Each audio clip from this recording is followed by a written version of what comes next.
everyone, welcome to the last week of the stitch along. This is a bit of a rerun. I don't know what happened, but the live one didn't record, so I am here again just showing you a few of the basic stitches to get you finished. So if you don't know what I'm talking about and you haven't seen the previous ones, have a look at my blog, www.stitchhappy.co.uk, or my YouTube channel, and you'll see that all the other weeks running up to this week, and you can start from the start. You can download this pattern from my website as well, and you can get stitching. Feel free to use whatever materials and colours and things you have at hand, because this is supposed to be sort of like free in lockdown, something to do in lockdown sort of thing. So don't feel like you have to go out and like buy the right colours and things. I've seen lots of people doing, people have been sending me pictures of their work with like purples or oranges or different colours. I think it's really lovely. So it's really lovely to see everyone's different takes on this as well. So yeah, so this is what we're aiming for. So this is my finished embroidery, and this is where we should be at, kind of. So I did these on the live stitch along, and also this bit on the live stitch along. So I'm going to show you again how to do those bits, so that anyone who missed the live stitch along has still can still do this bit. So we have got, we've got to do some French knots. So I've got a few tips for you on French knots. So let's go for that. Size needle, I would go for a size 5 needle for this. I'm going to use 2 strands of thread. And when you're choosing a needle, you basically want the thread to be the same thickness as your needle as much as you can. And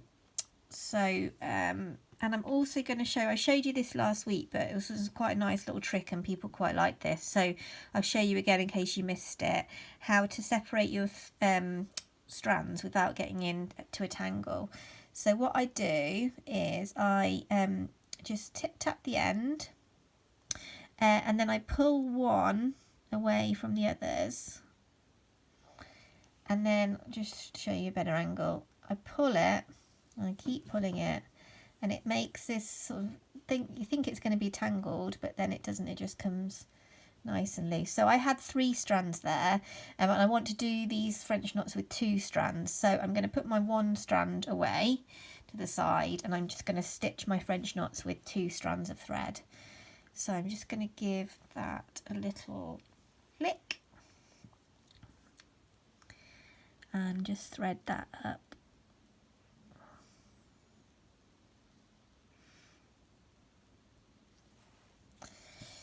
So I'll just do a knot in the end.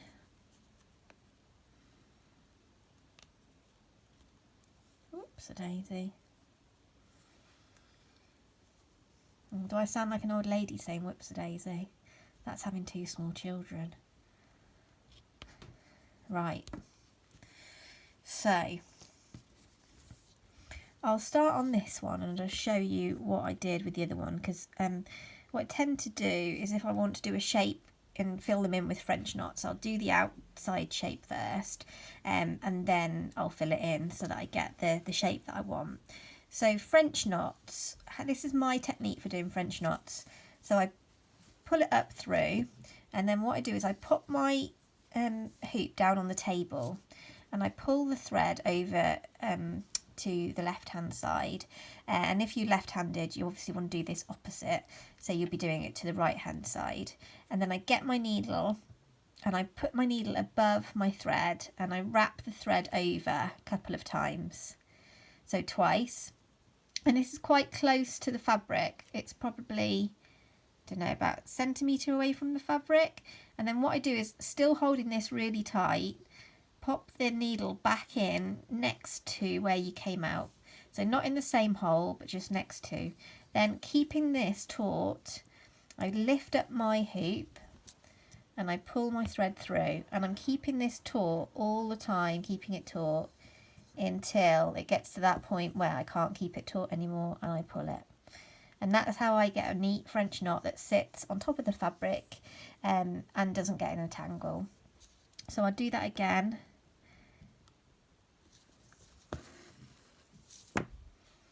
So over to the left, round twice, back down, keeping it nice and taut, and through. Pick your hoop up and pull it through. And that's my technique. I don't know if that's how everyone else does it, or if that's just how I do it, but that's the way I've sort of found that helps me. Just have two hands to do it, so it's nice. And obviously if you had a hoop stand, that would be even easier. I don't tend to work with hoop stands just because I like sitting down on the sofa and stitching, and I find that a bit awkward. I like to sort of sit back and snuggle into the cushions. So but yeah, I mean, if you had a stand which you can kind of clamp, you can get clamps and things that clamp to tables, then it would be even easier because you wouldn't have to keep lifting it up and putting it back down again. So there we go. So that's a French knot. What I would do, like I said, is like I have on this one, go round in a circle and then fill it in until it fills up, so it looks like this one, these two here. And then the stem on this is stem stitch again. You can see my demonstration of stem stitch in one of the previous videos, so I'm not going to show that again to you today. If you go back onto the video where it shows you how to do the eucalyptus, we do stem stitch in that as well, so you'll be able to see how to do that there. And then the next thing to show you is just the vase. So the vase is made up of some long satin stitches and then a couching stitch of a dark colour around it. So satin stitch is almost like a colouring in stitch, and I'll show you how to do that in a minute. And then the couching stitch is a really good stitch for outlining things and just giving things a little bit more definition. So for the main part of the vase, again with 2 strands of thread, I'll just finish this off so you can see. So obviously I've already done quite a lot of this already, but it's just a case of coming up and going down, and then coming up next to the one just below the one that you've just the stitch you just made, where you've just gone back down, and then coming back down. And it's as simple as that with satin stitch. And it's just a case of getting those stitches nice and even and close together. One of the ladies on the live chat kind of asked me, how do you do that? And it's just a case of really being conscious of where that needle is coming up, and if you're not happy with where it's coming up, then move it, and keep moving it until it's in the right place, and just have a little feel around with it. It's also quite important to get your needle the right size so that you can come up in the right place, and so that they all lay nice and flat next to each other, because you haven't got too big a needle or too small a needle to make the gaps bigger or smaller between the stitches. And then on this one, I'll just show you, then we're going to do a satin stitch in the opposite direction just to fill in the inside of the vase. So that gives it a little bit of, it gives the eye a little bit of a clue that is then the inside of the vase, and that's the outside of the vase. And then, as you can see, I've used the dark thread to just do the couching stitch around it to give it a bit of definition. Quite often I do outlines in black, but what I didn't want people to have to do is purchase too many different colours to do this stitch along, because it's supposed to be free and it was supposed to be something that was sort of quick and cheap and easy to do. So yeah, so normally, and let me just see if I've got something here. quite often I'll show you this one. I'll do, so I'll outline my stitches in black, and this is couching stitch, and I sometimes actually draw with couching stitch as well, to make the shapes that I want to make. But I quite like the sort of black outline because it makes it look a bit like you've drawn it with a pencil or a pen and then filled it in. So I quite like that. It makes it look quite artistic, I think. But today I'm going to do it with brown. So where is it? So this is what we're aiming for, and this is the one that we're doing. So if I get my needle from here. Now I've already got, this is not good practice, by the way, guys. I've got 2 different colours on 2 different needles here. That was just because I was halfway through doing that because I was showing people last week. So this is how you get into a tangle. So what I'm going to do is I'm going to cut that off now, and I am not going to have 2 needles interfering with each other because that is a recipe for disaster. So cut that bit off.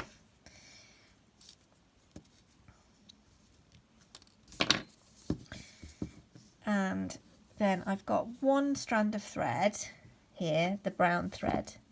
So I've got a thinner needle. So this needle is a size 9 needle. That's sort of what I tend to like using for 1 strand of thread. So I will show you a bit of a couching stitch. So couching stitch is really great, like I said, for outlining things. So I'm going to outline the bottom of my vase. So I'm going to come up here and I'm going to go down there. And because this is quite a nice straight line, hang on a minute.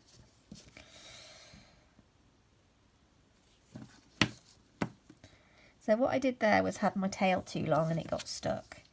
So that's just another thing to learn from my mistakes. And then because that's quite a nice straight line, it doesn't really need many anchoring stitches. So I'm just going to put a couple in just so I know that it's going to stay in the right place. So you come back up and just do a little tiny stitch over the top of your the thread that was laying on top. And that just keeps it in place where you want it.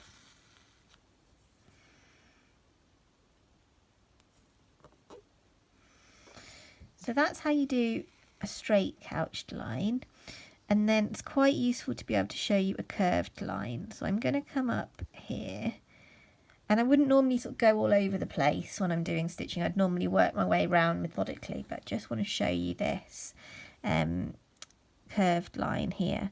So if I was doing this curved line here, what I would tend to do is come to probably about here, so the end of the curve, pop my thread in and leave it a little bit loose. Can you see there? Leave it a little bit loose so I can then go back and catch that thread like that and pull it to where I want it to be. So I'm going to pull that bit to there, and obviously the more curved a line in, the more little anchoring stitches you're going to need to make it go round that curve. So if I just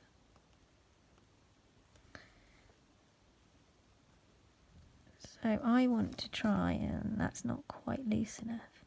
So I just want to kind of make it go where I want it to go with my needle. And then I'm going to make sure it's where I want it to be. So I'm sorry, I'm moving it all over the place, aren't I, today? And then pop it down. And can you see now we've got that curve? Just by doing those little anchoring stitches, we've got a nice curve, and it's really nice stitch this to be able to kind of curve it around things. So quite often I'll sort of curve a whole line all the way around what I've been working on, and I find that's quite a nice effect. so that's it. It's a bit shorter than normal just because it's a bit of a catch up, this one. Next week I think what I'm going to do is I'm going to do a little tutorial on needle painting, so which is otherwise known as long and short stitch, and that's sort of how you blend maybe 2 or 3 colours to create nice sort of effects of petals and things like that, and how you graduate colour with with stitch.